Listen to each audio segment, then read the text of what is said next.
Good afternoon, everyone. Thank you very much for joining our PAC webinar today. It's a pleasure to be with you. And today we will cover the topic of sustainability. So, is sustainability being sidelined? I'm very pleased to be with you. So I'm Jean-Christophe, JSC, as you can see on the screen. I'm the managing director of PAC in the UK, and I will be your host for today.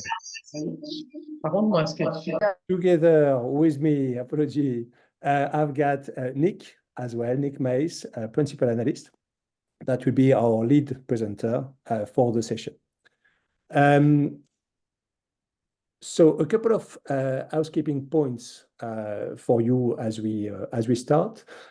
Please note that this webinar is being recorded, and the recording will be made available to all of you, to all the participants this afternoon, together with a copy of the slide deck that Nick will be presenting in a couple of minutes. All participants are on mute. However, if you have any question, please make the most of the Q&A button, which is at the bottom of the screen. Simply write your question, and we will address all your questions at the end of the presentation. We have a Q&A section in about 20 minutes. So we'll go through all these points with you and make sure that we give you first answer, and we'll follow up with you, of course, if you need more support later on today.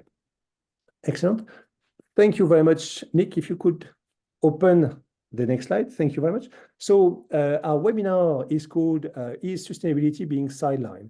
For a number of reasons. A number of companies in the past months have reduced their targets, and also have been accused in the media of greenwashing. As you can see, I'm sure you will recognize some of the names on the slide. All these names are in the public domain, unfortunately. And the targets also that were defined by the Paris Summit, as I'm sure you're aware, are not being met at the moment. So a lot of questions are being raised, and Nick is here today to help us to answer this question. Is sustainability being sidelined? Using actually some of the research that PAC has conducted in the past couple of months to see actually if progress are being made, or if more needs to be done. So Nick, over to you. Thank you for being with us today. Thanks, JC. Thank you, no problem. So yeah, I think it is very fair to say that there's been a lot of gloom gathering around the topic of sustainability in recent months. Now, at PAC, we look at sustainability as a topic through the lens of trying to understand the overlap with digital transformation programs and how it's impacting software and IT services spending. And we first launched our digital sustainability research practice a couple of years ago at a time of a lot of excitement, a lot of momentum. It was in the shadow of the COP26 summit. And I think it's fair to say that since then, you know, a bit of air has kind of come out of the balloon. So myself and the rest of the digital sustainability practice at PAC were really interested to understand whether the kind of sort of headlines that JC was touching on were being reflected in the levels of commitment and investment that businesses are putting behind sustainability. So what we decided to do was to take the pulse of the market in our latest annual CXO sentiment study. Now, you can see the kind of breakdown of the sample here, but as part of this research, we spoke with over 500 senior C-suite executives at large and mid-sized businesses across Europe. And all of these individuals play a key role in shaping or executing their company's sustainability strategy. As you can see, it's kind of a mix of business and digital leadership. The companies that participated really represent a broad cross-section of industries. We look at all the major economies within the European region. And I think as JC touched on this, what's really interesting about the study is that the data is very fresh, and it's a very current representation of attitudes and approaches today. So our first question was to test how much of a priority sustainability remains as a topic in 2024. And despite all the economic headwinds, and I say headwinds, I think there are signs that at least, many markets conditions are perhaps stabilizing, if not outright improving. Despite these headwinds, I think it's very encouraging to see that sustainability remains a topic that is seen as vital, if not existential, to the future of many businesses across Europe. So 80% of organisations agree to a certain extent that it's critical to their future survival. There's also an acknowledgement here, I think, that there's pressure from multiple stakeholder groups. So we'll talk a lot more about the mounting regulatory pressure coming up, but 80% say becoming more sustainable is going to be key to attracting future talent. More than 3/4 say it's going to be key to bringing in future investments, and 88% say that it's going to be vital to attracting and retaining customers. And for me, this is perhaps the key point here. If becoming more sustainable is also good for business, it makes it a heck of a lot easier to get buy-in, from across the organization. And encouragingly, I think there's a lot of companies out there right now who are benefiting directly in terms of their revenue, in terms of their profitability from sustainability. So I was just taking a look, and in some of the recently announced financial figures, you can look at the lab testing specialist firm Intertek. Just had one of its best ever years, because a big part of the new work that's coming in for them is testing the sustainability credentials of products of manufacturers, for example. I think another really good example from the sports goods manufacturing world is Puma in Germany. Last year, it had one of its strongest ever years in terms of revenue growth. So sales were up 7%. And at the same time, it reduced carbon emissions by 24% through a combination of initiatives. So switching to renewable energy sources, using more recyclable materials, but only part of a very broad program of projects that are played out across the group and are really reaping some rewards. I'd also point people on the webinar towards a really interesting study recently from Bain, which was showing how cosmetics and body care product manufacturers have been able to convert a shift towards more sustainable models and more sustainable product sets to outgrow their less sustainable peers fivefold in recent years. I think that's it's headlines like that which are really really encouraging to see. So now we come to the kind of big question posed by the study. Have the renewed economic pressures, everything else that's happening in terms of the geopolitical landscape, are they overshadowing sustainability, and is it becoming less of a strategic priority? Again, very encouraging to see. The answer seems to be a pretty resounding no. So almost half of the participants say it's actually increased as a priority, and more than a third say it remains at a pretty similar level to when we last took the kind of pulse over 12 months ago. So only 14% say it's become less of a priority. So how do we match that up with what JC was talking about earlier, with certain organizations kind of pushing some of the targets back?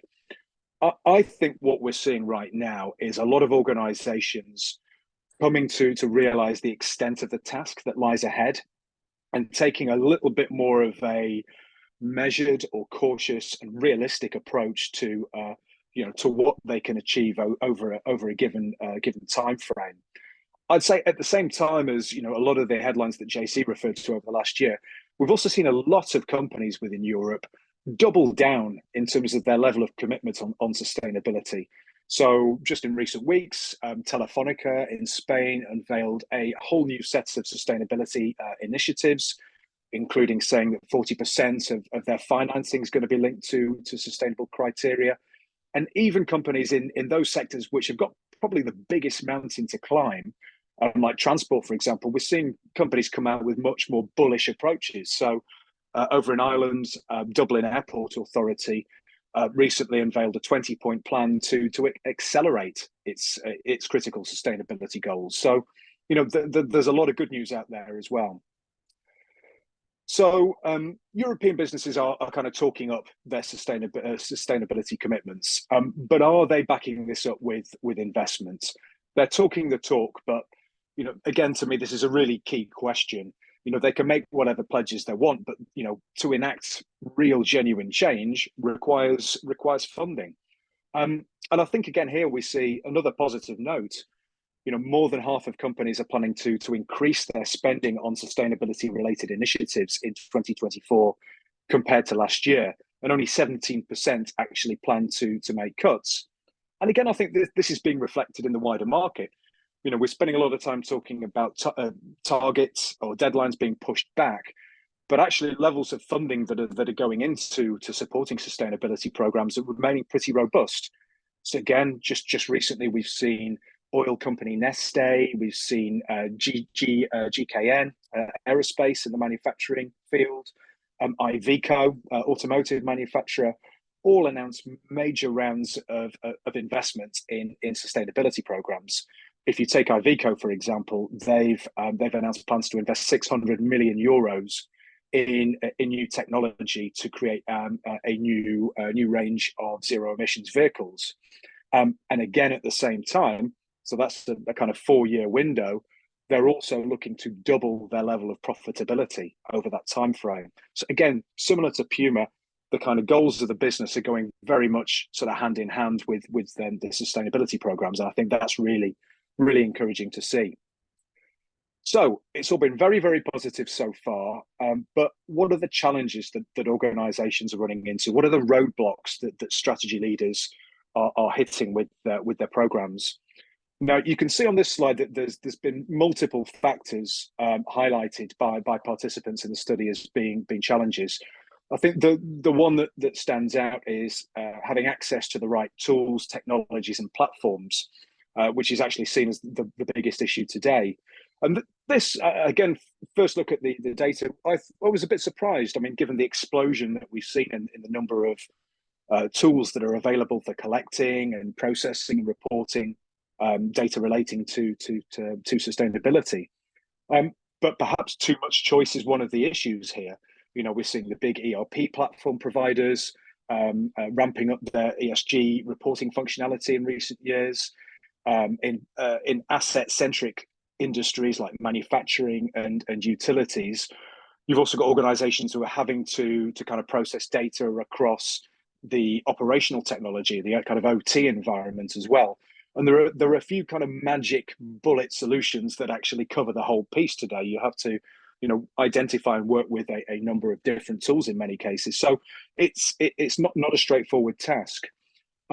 Another big challenge that's highlighted here is access to skills and talent. And again, the previous years we've run this study, this always remains kind of top of the pile. There's a very interesting article recently on the Eco Business website, which was headlined, has the role of the Chief Sustainability Officer become unsustainable? And it's really interesting, discussing the kind of ever-expanding remit that many of these individuals have kind of built up today. So they're covering, their roles touch on compliance, technology, operations, finance.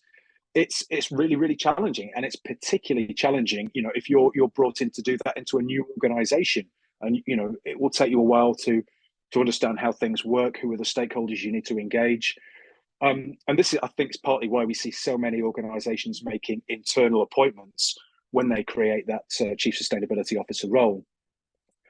We'll touch on regulation shortly, which, as you'd expect, is cited as a particular challenge for those companies in regions that are particularly advanced in implementing sustainability-related requirements. But the last one I wanted to touch on here is in terms of changing the culture. And again, this is something that I think is absolutely fundamental to the success of any sustainability strategy. You can throw all the investment, software, marketing that you like at the issue, but unless you fundamentally change the way that the entire organization works on a day-to-day basis, it's going to be very, very difficult to kind of turn the oil tanker around, so to speak. So 70% of organizations cite this as an issue. And what we wanted to explore on the next slide is actually what are they doing in practice to address this? So you can see there's kind of four areas that we looked at, and many organisations are kind of working on multiple fronts here. I think it's interesting that procurement, in particular, is seen as a kind of armor-piercing tip within the organisation to drive real change. And we've talked in previous sessions about what organisations like BT have done in the telecom space to prioritise sustainability criteria when they're selecting partners to work with. But we're also seeing very progressive approaches to sustainable procurement at organisations like Heathrow Airport, in Finland, the Transport Infrastructure Agency, and in the manufacturing space, organisations like Heineken as well. 50% of companies also highlight that their investment decisions are now led by sustainability targets. So we talked about the example of Telefonica earlier, and Deloitte has done some additional research recently, which found that 80%, if you're just looking at the investment community, 80% of global investors now have sustainable investment policies in place.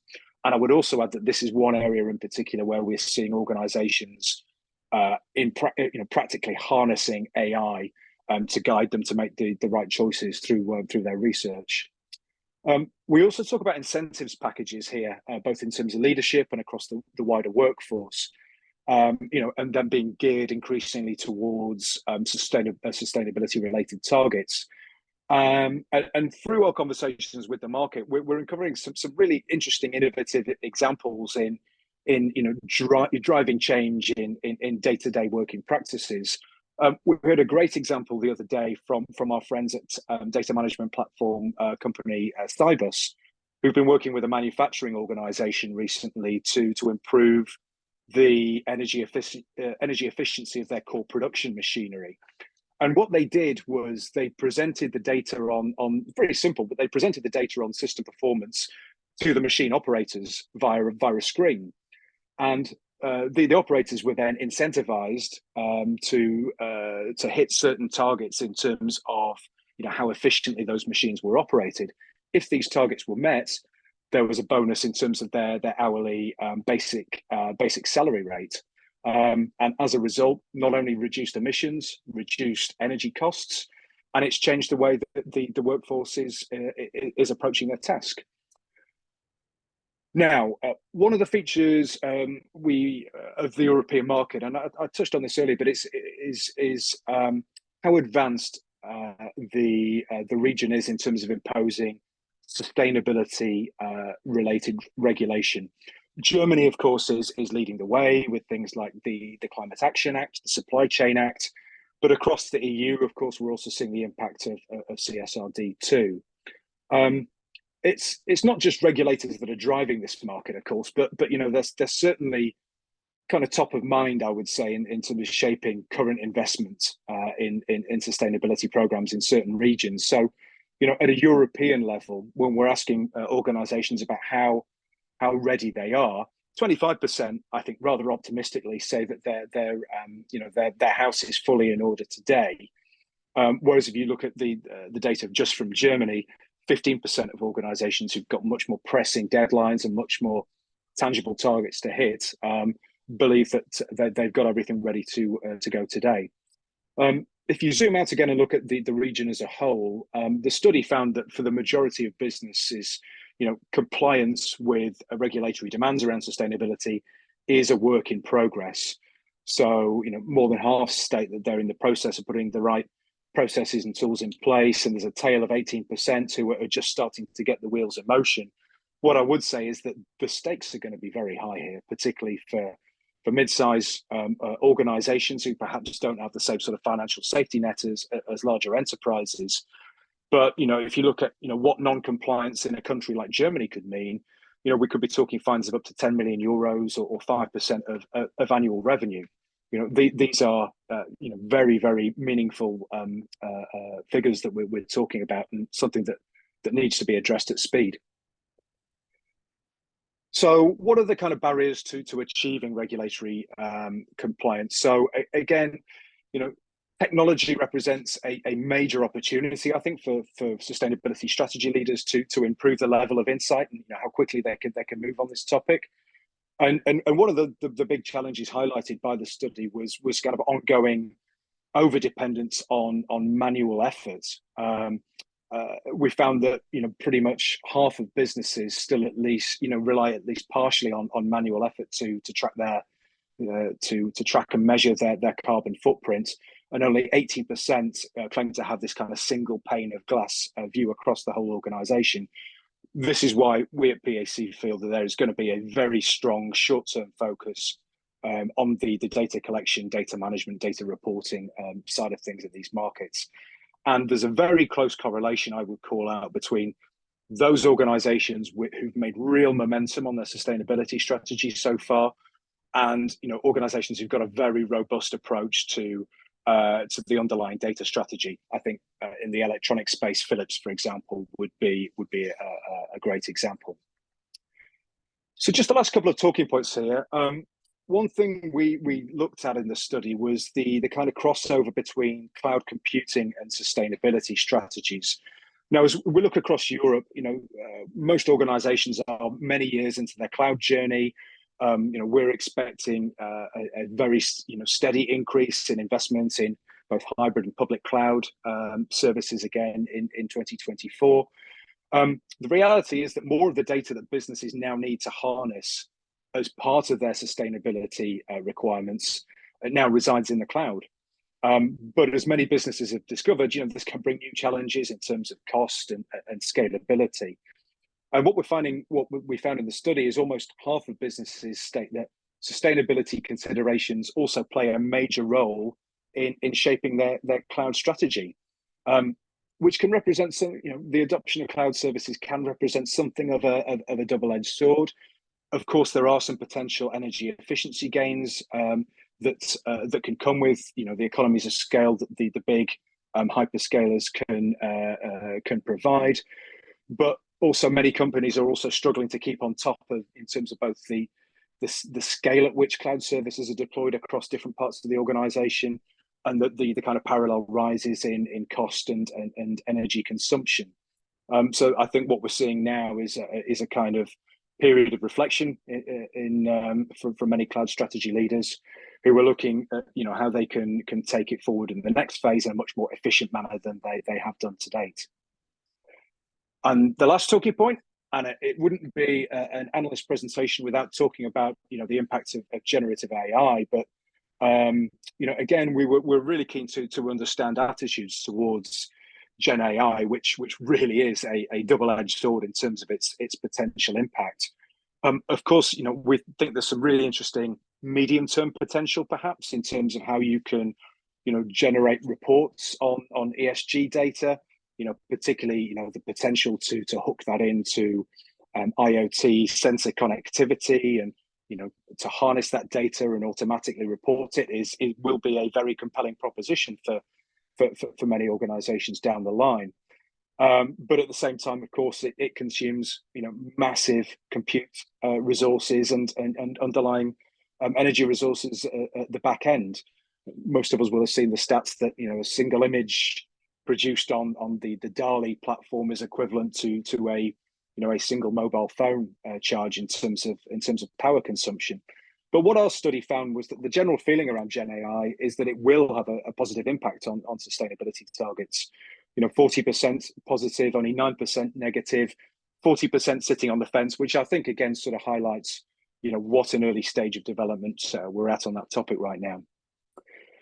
So that sums up the kind of main findings of the CXO study, and I think it's generally a pretty positive view in terms of the work that's going on behind the scenes at European businesses, and that's reflected in our own view at PAC in terms of the market. You can see some of our latest data here for France.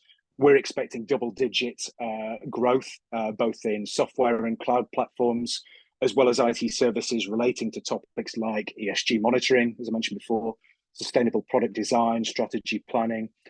And we've also got a similarly positive view based on our conversations with the vendor community as part of our recent radar analysis. The vast majority of players that we looked at who've got consulting and IT services propositions around sustainability are in expansion mode in 2024. And if you subscribe to our weekly newsletter, which is all free of charge, you'll see a steady flow of sustainability-related deals coming through as well. We've touched on a number of different topics today. We've expanded on many of them in our analysis that's available to many participants on this call today. But with that, I'll hand back to JC for any questions that we may have. Thank you very much, Nick. Thank you very much to everyone as well for your active participation in the Q&A chat, and was just trying to read all the questions coming through. So we only have 5 minutes together to try to go through these questions. We'll do our very best. Keep sending the questions. If we don't manage to answer them live, we'll come back to you this afternoon with some follow-up. So I'm opening the floor for question right now. Again, Q&A button at the bottom of the screen if you would like to ask a question. And maybe the first one out of quite a few, but Nick, one of the question is, which industry sector are making the most progress in their ESG journey? I know you've taken a couple of examples. You talked about Puma, about the cosmetic industry, manufacturing, transport. What is your take? Yeah, I think it's probably no coincidence that a lot of the examples or case studies I referred to are in the manufacturing sector. They're under the most pressure to make the bigger transformational plays because customers are demanding that with the purchasing choices that they're making. Again, I think we've seen some really interesting research from Bain talking about the different levels of manufacturing that are being impacted by this so far. Cosmetics and kind of body care products were at the start. We're now seeing the sports manufacturers being impacted. I think automotive will be, they're already putting a lot of the underlying building blocks in place for the pivot towards electric vehicles, and I think that's requiring huge levels of investment across the organisation. So I would say probably manufacturing, and particularly CPG, is in the box seat and have probably made the most progress so far. I would also highlight probably retail organisations, utilities companies, and the banks as well. So the banks, particularly around topics like ESG data and reporting and analysis, they're leading the way, particularly as they try to understand, the performance of the companies that they've got in their portfolios or they're looking to invest in. They're right at the forefront.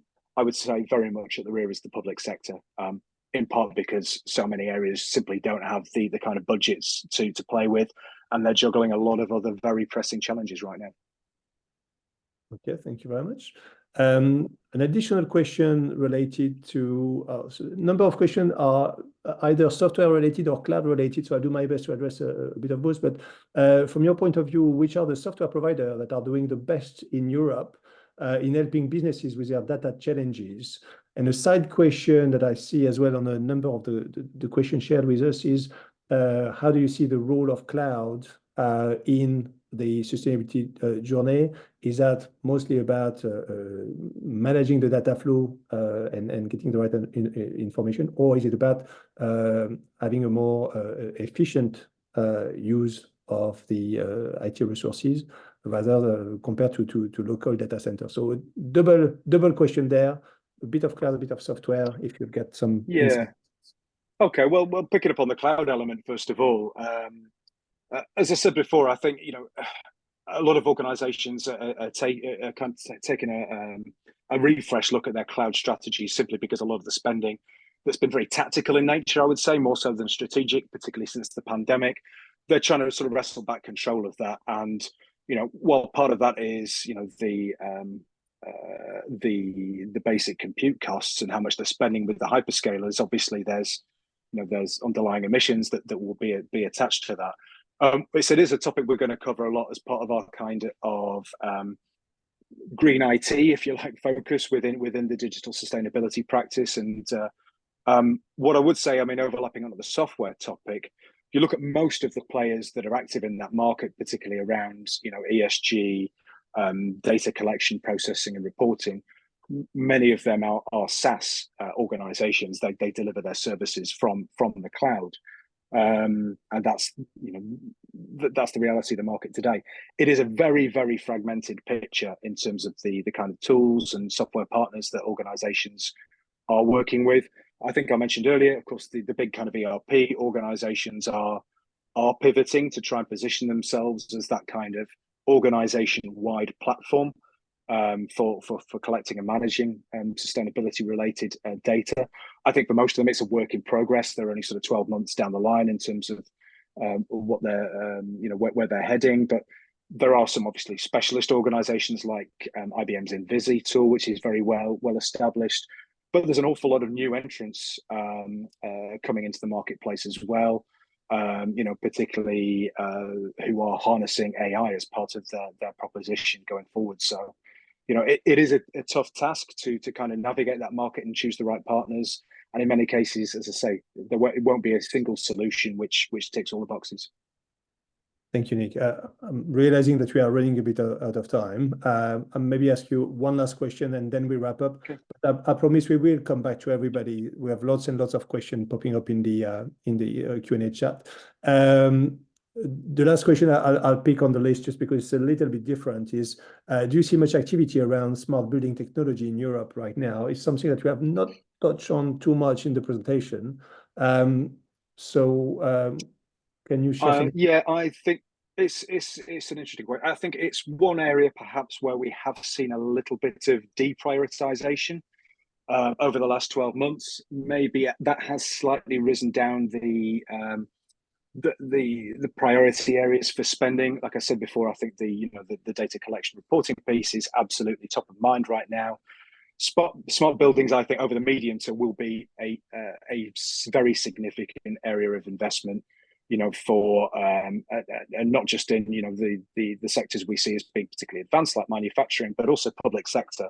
So if you look at the UK, for example, they have a long-term kind of buildings efficiency strategy across the whole of government, and smart buildings technology is absolutely going to play a key part in them hitting the targets for where they want to go with that. So perhaps it's more of a mid-term play than a short-term priority right now. Sounds good. Thank you very much, Nick. Thank you very much, everyone in the audience for all the questions that has been shared. Just to wrap up, and I'm sorry, we try to keep the session fairly short, but we will have other session about sustainability in the coming months. So on the slide on the screen, you can see just a bit more information about the research linked to our sustainability cluster. So obviously, we talked about the CXO Sustainability Survey, from which Nick extracted a number of key data points to share with you today. So this is currently available to our subscribers, as well as a number of studies that were briefly mentioned during the presentation around the radar, comparing or benchmarking the different IT services provider in Europe when it comes to sustainability. Our market figures sizing the market opportunity for providers, as well as vendor landscape, as well as topical reports that we call in brief or insight on the topic of sustainability, Gen AI, cloud, cyber, we've got lots. So city.pacanalyst.com if you want more information. Again, the link and the deck will be shared with you later this afternoon. Thank you very much for attending. Here is a short summary of the research agenda that we have for 2024. So if you're curious about what we just published or what is about to be published in the coming months and quarters, feel free to get in touch. And on that note, I'm just sharing with you on the last screen our contact details, our email addresses. So if you have any question, if we can help you in any way, feel free to reach out. And do click on the link for the newsletter. It's a great European newsletter that is shared on a weekly basis with all the key deals, all the key announcements, key developments in the industry. It's free of charge and a lot of info for you to benefit from. Thank you very much for your time. Have a great afternoon and speak to you soon.